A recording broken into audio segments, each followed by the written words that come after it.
哇！港獨王陳浩天呢排去咗台灣，去做咩好事就唔知啦。不過佢自己話喺台北同個記者做完訪問後，突然有一班人衝入嚟鬧佢哋漢奸賣國，仲衝上去打佢哋。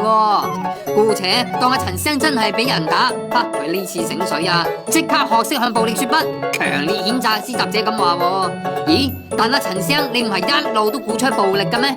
之前先喺個公開論壇講，如果人哋唔肯談判，就用拳頭、磚頭打到佢肯談判為止，仲話要喺香港打游擊戰。哇，個氣勢好強噶！依家俾人打兩嘢就哇哇叫譴責，乜你終於瞓醒咗，知道用暴力係唔啱噶啦？真係報應。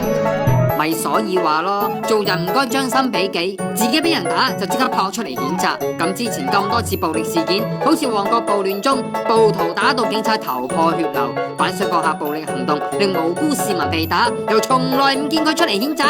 就算佢個港獨黨今年3月先成立啊，咁最近個西環暴力衝擊，又唔見佢出嚟譴責啲暴力狂。無論邊個使用暴力都係唔啱。陳浩天唔好咁雙重標準咯，放下屠刀，立地成佛，重新做人。